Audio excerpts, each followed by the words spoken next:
Hello, what's up you guys? Thank you so much for coming back to my channel. I know I totally apologize. I haven't been posting for almost 2 months now. I'm so busy with my full-time job. I know a lot of you guys have been reaching out to me saying, Baz, where's the new video? How come you're not posting anymore? I'm absolutely with every single one of you, and I'll try and post more. In today's video, I want to do something that would kind of benefit everyone. My videos are very educational, very social work based, but I feel like this one everybody could profit from, and it is about self-care. I know you probably heard this, especially if you're in the social work field. Self-care, what does that look like? You know, to you and to everyone else. Well, self-care looks a lot different to every individual.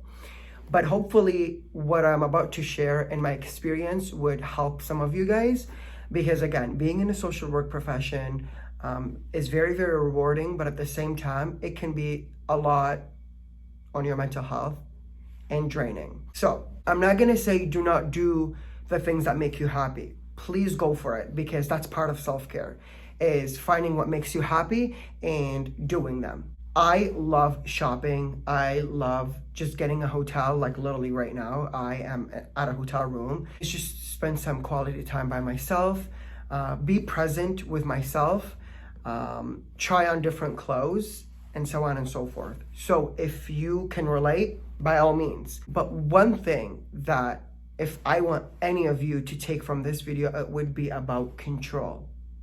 Now you're probably like, wait, control and self-care?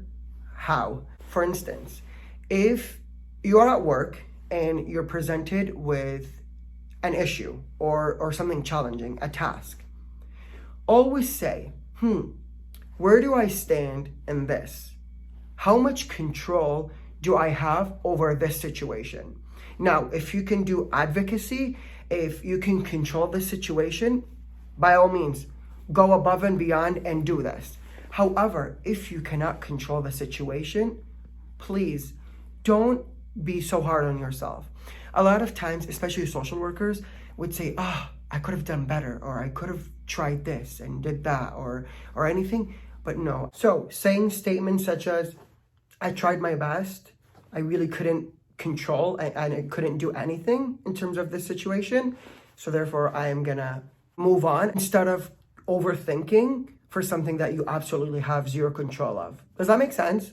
Gucci. Now, the second thing is connecting with people who are in the similar profession as you. For instance, I am a registered social worker and I practice counseling. I connect with my friends who are also counselors and therapists. They really could connect with your thought process. And if you're talking about a certain thing, not clients, because obviously you cannot share anything confidential with anybody, but just to kind of like, hey, I've had this kind of day.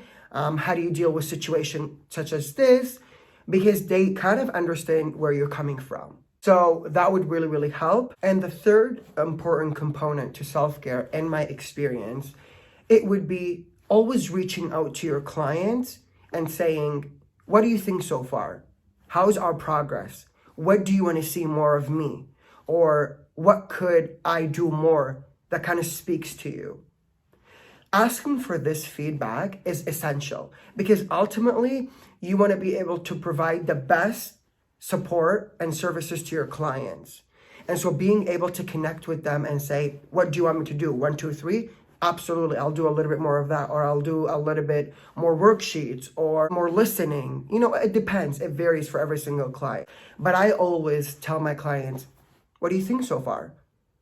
What works and what doesn't work? Now, obviously, you will get the assessment based on the client that you're seeing, but most of the time, asking the client how things are going is really, really good. And something good that you could do to kind of enhance your self-care is to celebrate success at work. If you and your client are working on a particular thing and you two get that thing accomplished, celebrate it. Make sure that you lay it out and say, wow, we did it. Like, good job me and good job you, client. Or even if you're working on a particular project with your supervisor or coworker and it gets done and it produces a good ramification, go for it, celebrate, because it's so important to celebrate your accomplishments.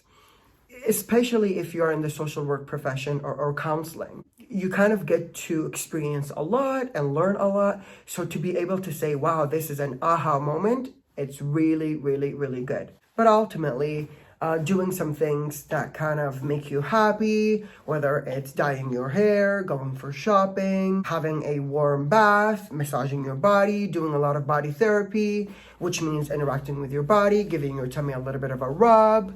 These could go a long way, but you want to find constructive habits that kind of speak to long term instead of short term. Because a lot of people that I come across say, you know what, I've had a long day, I'm gonna go drink, which is totally fine. Everybody does it at some point, including myself. That is kind of self-care, but at the same time, it's not, because you're kind of numbing something that you're experiencing. By drinking, you're kind of escaping with your thoughts rather than reflecting on them, doing mindfulness and decentering, which means focusing with your presence and doing a lot of, journaling. Those tend to produce better outcomes rather than sticking to something very, very fast, which means I'm going to drink, I'm going to go out, and I'm going to do this, and I'm going to do that. Totally works, but you want to find something that is more measurable, more, not professional, but more realistic. Anyways, I hope you guys enjoyed this short video.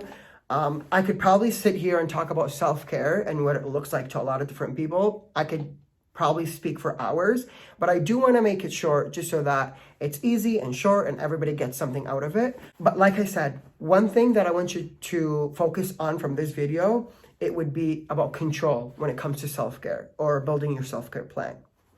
You're presented with a situation or anything at work.